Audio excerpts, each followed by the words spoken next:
Kita apresiasi kemenangan ini walaupun terus harus dievaluasi karena kalau tidak diperbaiki mustahil untuk kita bisa back to back juara musim ini. Dan ada pesan yang cukup penohok dari Del Pino bagi Bobotoh. Mari kita bahas dari sudut pandang penikmat sepak bola, bukan pengamat sepak bola. Dari Sabang sampai Merauke, kita bersaudara.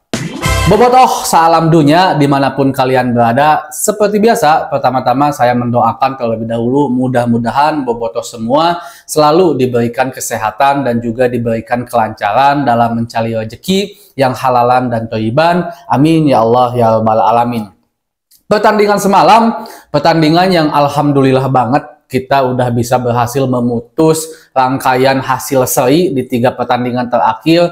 Dan juga biasanya ya ini mah cocok logi lah ya. Kalau seandainya udah menang dari PSIS Semarang itu suka konsisten ke depannya.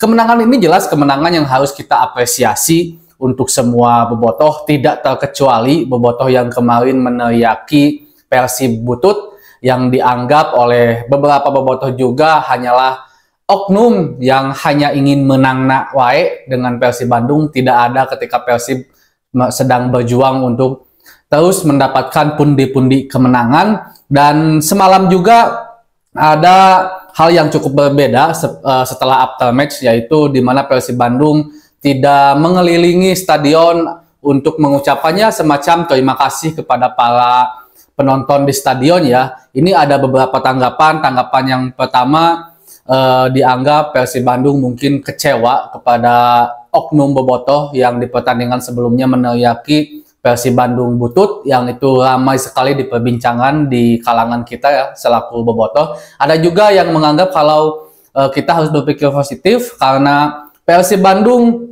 begitu padat sekali ya jadwalnya, ya maklum lah kalau tim alus mah padat kia gitu jadwalnya, dan dianggap lumayan untuk mengurangi waktu agar para pemain bisa cepat istirahat masuk ke room gitu, karena kita nanti akan bertemu pot untuk di ACL dan juga laga klasik saudara kita melawan Persija Jakarta. Tapi bagi saya ini diambil sisi positifnya aja lah ya Bobotoh, karena mungkin ada bagusnya juga memang untuk sementara ini para pemain Persib cepat masuk ke locker room agar cepat bisa beristirahat karena jadwal yang begitu padat.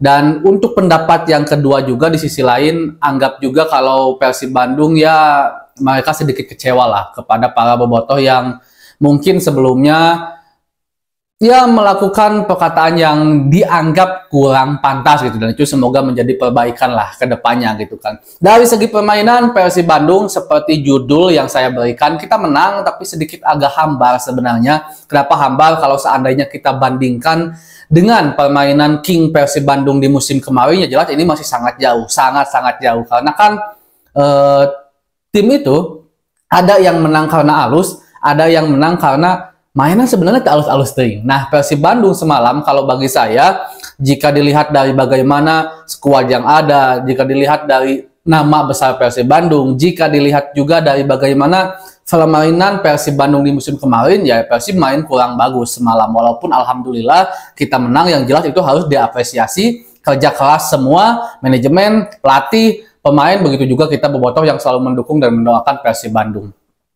Kalau seandainya Persib Bandung tidak mengevaluasi cara bermainnya, minimal tidak kembali kepada performa Persib Bandung seperti musim kemarin, akan sangat sulit bagi Persib Bandung berbicara banyak di musim ini, entah itu di Liga, apalagi di ACL 2 ini gitu kan. Dan sangat terlihat, lagi-lagi saya harus katakan, tidak adanya seorang botak Dadang Da Silva. Kelihatan Persib Bandung itu di lini depan hanya apa ya, seonggok jagung lah mungkinnya. Ciro tidak bisa memperlihatkan kualitasnya seperti kehilangan tandem terbaiknya di Mas Derajat. Ya memang di Mas Derajat kalau dibandingkan dengan David Da Silva tetap tidak akan sebagus David Da Silva, walaupun dari segi permainan yaitu standarnya Dimas itu performa terbagusnya Dimas gitu untuk saat ini. Adam Alis semalam memang banyak sekali agak sedikit lepas bola gitu kan di lini tengah. Mark lagi-lagi menunjukkan kalau dia memang menjadi jantungnya Persib Bandung dan diputuskan untuk ditarik oleh Coach Bojan Hodak. Sampai detik ini ketika video ini dibuat saya belum tahu kenapa Mark ditarik, apakah karena memang bagian dari strategi agar nanti benar-benar fit ketika bertemu Ford di ACL 2 dan juga laga klasik atau memang mengalami sedikit kendala. Matteo Kocijan yang pemain yang sangat banyak sekali mendapatkan kritikan dari bobotoh untuk musim sekarang, sementara ini bermain sebenarnya cukup bagus kalau dibandingkan dengan pemain lain sebelum-sebelumnya ya. Matteo Kocijan cukup bisa mengatur ritme walaupun ya ketika duel lawan satu kakekot saeutik emang berat pisan untuk ngudag lagi Matteo Kocijan karena memang tipe permainan Kocijan ini adalah tipe permainannya Sergio Busquets lah gitu. Jadi tidak terlalu cepat tapi agak pandai untuk melewati dan mengatur ritme permainannya. Intinya ada peningkatan lah untuk permainan seorang Matteo Kocijan. Secara keseluruhan permainan tim standar aja, nggak terlalu bagus-bagus amat, tapi nggak jelek-jelek amat juga. Terbukti dengan kita mendapatkan hasil 2-1 ini, walaupun diiringi dengan semacam ketidakterimaan dari pihak manajemen PSIS, kepelatihan PSIS, karena dianggap ketika gol kedua Gustavo Franca yang corner dari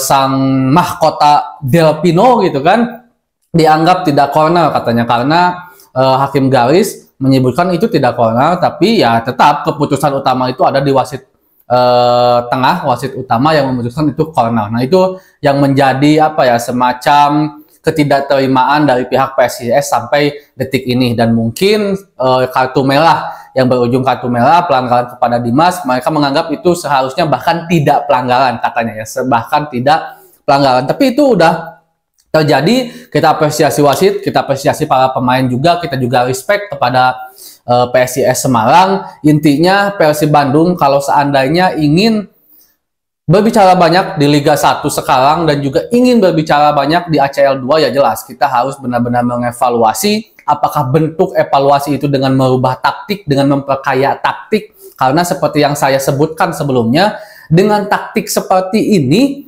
Persib Bandung yang dimana selalu mengandalkan counter attack cepat harus memiliki pemain yang memiliki kecepatan juga, dan salah satu bomber dari Persib Bandung yang memiliki kecepatan, pemain yang paling sempurna, jago mengolah bola, jago untuk sprinter, yaitu ada di David da Silva. Ketika David tidak main, ketika Ciro tidak main, salah satu dari mereka tidak main, apalagi kalau dua-duanya tidak main, ya taktik Persib Bandung, sang jago, sang ahli counter attack itu hilang. Hilang sekali. Ini terlihat di musim kemarin pun ketika Persib lagi jaya-jayanya, David nggak main, susah untuk Persib Bandung bisa berkembang. Termasuk juga sekarang. Nah, apakah juga bentuk evaluasinya ini nanti di putaran kedua dengan manajemen mendatangkan pemain-pemain baru yang dianggap memang layak untuk bisa mengimbangi pemain asing Persib Bandung yang sekarang? Apakah dengan mencoret Kocijan kah? Mencoret Mailson 5 kah? Yang dianggap sekarang masih belum bisa berkembang, walaupun kita juga nggak tahu nih nanti ke depannya, karena kita ingat Stefano Beltran pun dulu, Alberto pun dulu membutuhkan waktu yang cukup panjang untuk mereka bisa membuktikan bahwa mereka memiliki kualitas itu. Karena ini tentu menjadi gambling bagi Persib Bandung. Kita lihat aja ke depannya apakah para pemain asing yang belum bisa menunjukkan performanya ini mampu memperlihatkan kualitasnya. Kalau tidak, ya bukan tidak mungkin manajemen juga pasti melihat kalau mereka akan diputus, mungkin kontraknya tidak diperpanjang dan digantikan oleh pemain baru, bisa saja seperti itu, sangat bisa tentunya bobotoh. Dan si Del Pino ini kembali membuktikan bahwa dia memiliki kualitas. Kalau saya sebenarnya dari awal tidak menganggap Del Pino ini jelek. Jika sekarang mungkin atau kemarin belum bisa memperlihatkan kualitasnya, karena belum ada pada momen yang tepat kalau menurut saya ya, karena Persib Bandung secara keseluruhan bermain kurang baik sehingga pada akhirnya ya berdampak juga kepada permainan Del Pino. Tapi kalau seandainya Persib sedang ada pada trade record yang bagus, momentum yang bagus, permainan yang bagus, saya yakin Del Pino juga akan mulai terlihat sinarnya gitu bobotoh. Dan ada sedikit momen dari Del Pino yang dimana dia berselebrasi, dan Del Pino juga mengartikan langsung, katanya itu salah satu bentuk mungkin jawaban bagi bobotoh yang mengkritik Del Pino secara personal dan juga mengkritik Persib Bandung gitu kan. Del Pino menganggap kalau kita akan ada terus bersama supporter, dan saya harap juga kata Del Pino, supporter terus ada bersama kami, karena dengan kita didukung oleh supporter, Persib Bandung bisa terus lebih baik, bisa terus menjadi salah satu tim yang meningkat performanya dari waktu ke waktu. Itu kata Del Pino. Dan Del Pino sebenarnya mengisyaratkan kepada para bobotoh, HD goreng Persib Bandung, kita harus tetap membersamai Persib Bandung. HD goreng Persib Bandung, kita harus tetap mendukung, mendoakan Persib Bandung. Intinya seperti itu dulu bobotoh mungkin untuk pembahasan kali ini. Mudah-mudahanlah kedepannya Persib Bandung bisa lebih baik. Kita lihat dulu lah nanti bagaimana di kancah Asia lawan POT. Kalau seandainya lawan POT aja kesulitan, tuh kedepannya bagaimana ya. Segitu dulu mungkin bobotoh. Assalamualaikum.